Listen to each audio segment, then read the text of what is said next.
ഭഗവത്ഗീത സാംഖ്യയോഗത്തിലെ 33-ാമത്തെ ശ്ലോകം.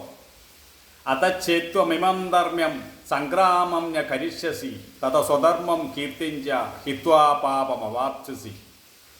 ധർമാനുസൃതമായ ഈ യുദ്ധം നീ ചെയ്യുന്നില്ലെങ്കിൽ അതുമൂലം സ്വധർമ്മവും കീർത്തിയും നഷ്ടപ്പെട്ട് നീ പാപത്തെയായിരിക്കും സമ്പാദിക്കുക എന്നാണ് ഈ ശ്ലോകത്തിൻ്റെ അർത്ഥം. കൃഷ്ണൻ അർജുനനോട് പറയുന്നു, അർജുന, നീ ബുദ്ധിചാപല്യം കൊണ്ട് ശോകനിമഗ്നനായി ഈ യുദ്ധത്തിൽ നിന്നും പിന്മാറുകയാണെങ്കിൽ നീ നിനക്ക് തന്നെ സ്വയം നാശം വിളിച്ചു വരുത്തലായിരിക്കും അത്. ക്ഷത്രിയനായ അർജുനനെ സംബന്ധിച്ചിടത്തോളം അദ്ദേഹത്തിൻ്റെ സ്വധർമ്മം എന്ന് പറയുന്നത് യുദ്ധമാണ്. എന്താണ് സ്വധർമ്മം? സ്വധർമ്മത്തെക്കുറിച്ച് ഏറ്റവും കൂടുതൽ പ്രതിപാദിച്ചിട്ടുള്ള ഒരു ഗ്രന്ഥമാണ് ശ്രീമദ് ഭഗവത്ഗീത.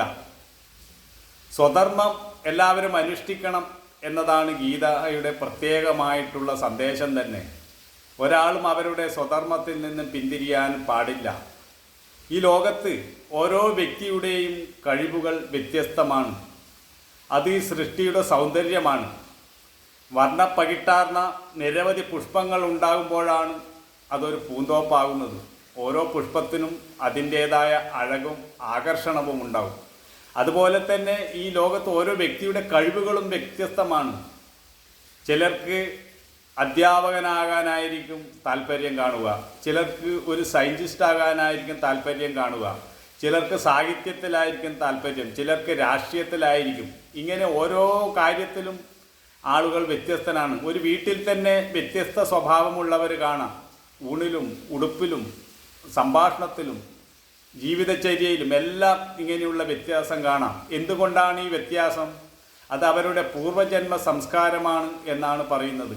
ചിലർക്ക് ജന്മനാലെ ആത്മീയ കാര്യത്തിൽ താല്പര്യം കാണാം. അവർ ജന്മജന്മാന്തരമായി അനുഷ്ഠിച്ച ആ സാധനയുടെ സംസ്കാരമാണ് അവരിൽ ഉണർന്നു വരുന്നത്. അതേ വീട്ടിൽ തന്നെ ഒരുത്തൻ രാഷ്ട്രീയത്തിലായിരിക്കും താല്പര്യമുണ്ടാവുക. എന്തുകൊണ്ടാണെന്ന് ചോദിച്ചാൽ ഇതെല്ലാം ജന്മാർജിത സംസ്കാരമാണെന്നാണ് പറയുന്നത്. ജന്മാർജിത സംസ്കാരം അനുസരിച്ചാണ് ഒരാളുടെ സ്വധർമ്മം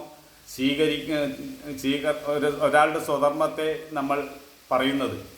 അപ്പോൾ ഇവിടെ അർജുനൻ ക്ഷത്രിയനായിട്ടാണ് അർജുനൻ വളർന്നിട്ടുള്ളത്. ക്ഷാത്രിയ രക്തമാണ് അർജുനനുള്ളത്. അതുകൊണ്ട് തന്നെ ഒരു യുദ്ധക്കളത്തിലാണ് അർജുനൻ നിൽക്കുന്നത്. അതുകൊണ്ടാണ് യുദ്ധം ചെയ്യാൻ വേണ്ടി ഇത്രയധികം കൃഷ്ണൻ പ്രേരിപ്പിക്കുന്നത്.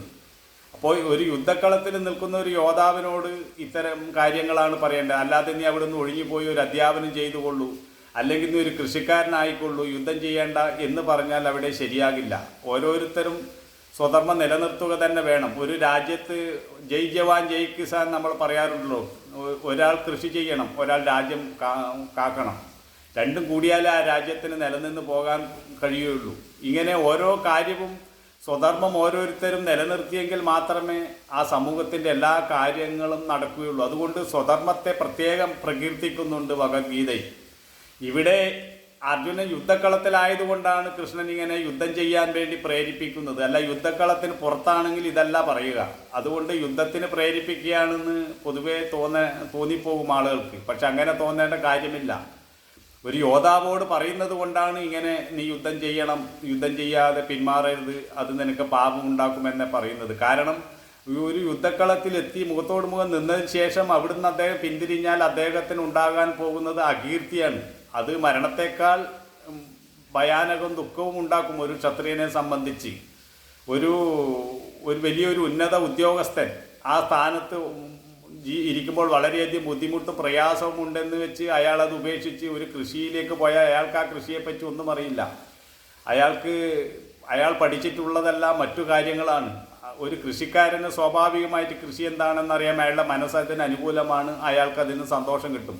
എന്നാൽ ഒരു ഉന്നത സ്ഥാനത്തിരിക്കുന്ന ഒരാൾ അതിൽ നിന്ന് മാറി ആ ക്ലേശം കാരണം കൃഷിയിലേക്ക് വന്നാൽ അയാൾക്കതിൽ സംതൃപ്തി അടയണോ ആ കൃഷി വിജയിപ്പിച്ചെടുക്കാനോ ഒന്നും പറ്റില്ല. അതുകൊണ്ട് ജന്മാന്തരമായ സംസ്കാരവും പിന്നെ ജനിച്ചതിന് ശേഷം ആർജിച്ച സംസ്കാരവും എല്ലാം ഓരോരാളും വ്യത്യസ്തമാണ്.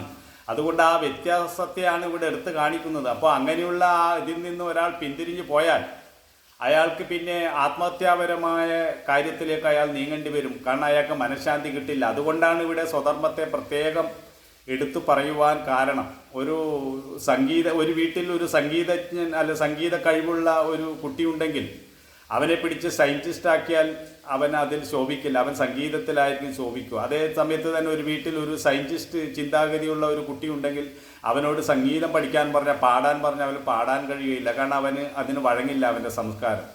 അതുപോലെ ഓരോ കാര്യത്തെയും ഇവിടെ എടുത്ത് പറയുകയാണ്. അപ്പോൾ വ്യത്യസ്ത സ്വഭാവത്തോടു കൂടിയാണ് പ്രപഞ്ച സൃഷ്ടി. അതുകൊണ്ട് ആ വൈവിധ്യത്തെ നമ്മൾ അംഗീകരിച്ചുകൊണ്ട് ഓരോരുത്തർ മുന്നോട്ട് പോകണം എന്നാണ് പറയുന്നത്. ഓരോരുത്തർക്കും അവരവരുടെ കഴിവിൽ ശോഭിക്കാൻ കഴിയും. ഏത് കാര്യത്തിലാണോ തനിക്ക് കഴിവുള്ള അതിൽ ശോഭിക്കാൻ കഴിയും, അതിൽ വലിയവനാകാൻ കഴിയും.